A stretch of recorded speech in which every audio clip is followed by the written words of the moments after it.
Well, joining me today to look through those are the Times columnist Melanie Phillips and the editor of politics.co.uk, Ian Dunt. I've got to ask you, Ian, you did a tweet yesterday saying now's time to F up Boris Johnson. Come under some criticism for that. Do you regret that? Jesus, God, no. I also like being name-checked, by the way, in The Sun by Trevor Kavanagh, who has decided that all the bloggers are being terribly mean to the new Prime Minister and must all be much more generous. And no, absolutely not. People seem to be forgetting exactly what it is that their job is as a journalist, which is that you question politicians and you attack politicians and you try to find out what it is that they're going to do. And you don't just go write pieces saying how absolutely lovely we should be to them and the kid gloves with which we should treat them. Melanie, you think that's right? I think broadly that is right. I think it's also the case, however, that Boris Johnson comes with an unprecedented array of journalists' finest who are against him on personal grounds, much of it to do with envy, because he's one of us, and now he's Prime Minister, and he did it by being a clown. It's that kind of narrative. But I think that clearly he faces formidable challenges, to put it mildly, and it is hard to see how he's going to deal with it, because he's got enemies all around him, not just the journalist profession, but also among, obviously, Remainers. He's got a Remainer parliament to cope with. And on the other side, he's got Brexiteers who don't trust him an inch. But as far as the journalists go, it's not necessarily envy. It's the fact that they know him as a colleague, and they wonder, on the basis of what they know, whether he is fit to be Prime Minister. Well, I think we all share those views to some extent, because his personal life has been, to put it mildly, colourful. His record in promise-keeping is not exactly stellar.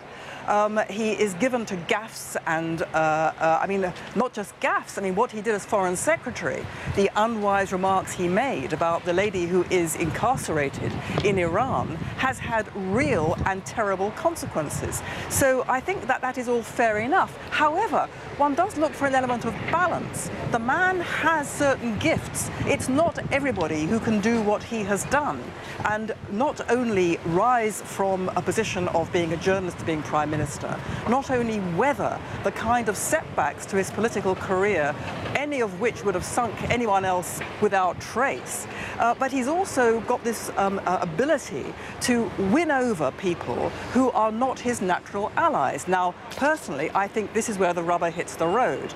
I think he's now reached the end of that, because I think by espousing Brexit, he has actually alienated a lot of those people who are not natural Conservatives, who previously he has managed to win over. Simultaneously, among Brexiteers, first of all, they don't trust him to do what he has said he will do. And secondly, they don't much like, if they're Conservatives, they don't much like his rackety background, his absence of being trustworthy and so on and so forth. So he is, if he's not careful, he is going to end up courting great unpopularity. On the other hand, Ian, I mean, if you look at the overall coverage in the newspapers this morning, I mean, he's getting pretty good positive coverage in the Tory press, certainly this idea of optimism, the hey dude pose, all the rest of it. So it's not as if everyone's out to get him, is it? No, not at all. I think the journalism is quite bad. At this particular moment, the lobby's quite bad at it as well, which is when someone new comes in, they get a honeymoon period where they're treated with kid gloves for quite some time often. If you remember with Theresa May, that really lasted until the general election. And at that point, everything switched and there was an attack. That makes this period quite dangerous. And it's especially dangerous because he actually does have a lot of friends in the media. And he's about to go into, you've got basically the deadline of October the 31st. So given that all this rather important stuff needs to happen at exactly the point when the media is least critical, we have reasons to be concerned about that. OK, now, some proposals, I mean, Daniel Finkelstein, Nigel Farage, and also there's a piece by Philip Johnson in the Telegraph, all saying the best thing for Boris Johnson to do now is to gamble it all and call an election this spring, actually this autumn, before the Brexit deadline. Do you think they're right?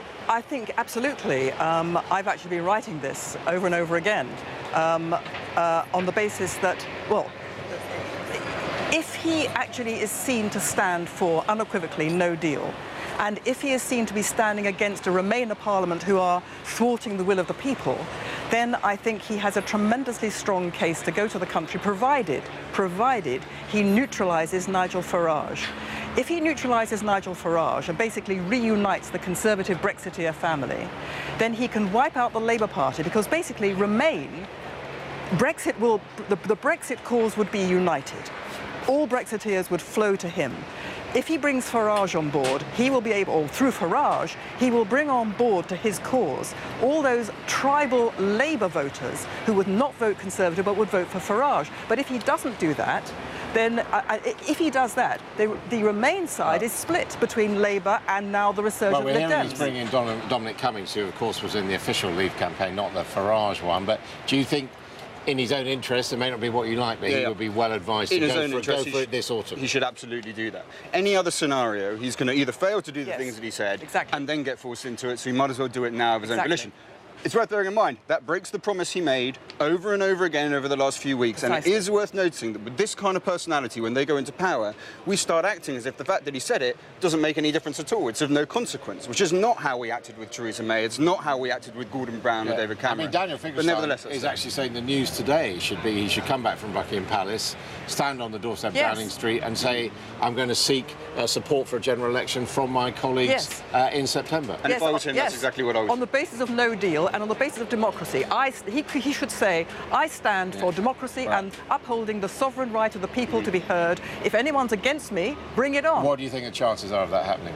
Very low. Very low. It requires courage.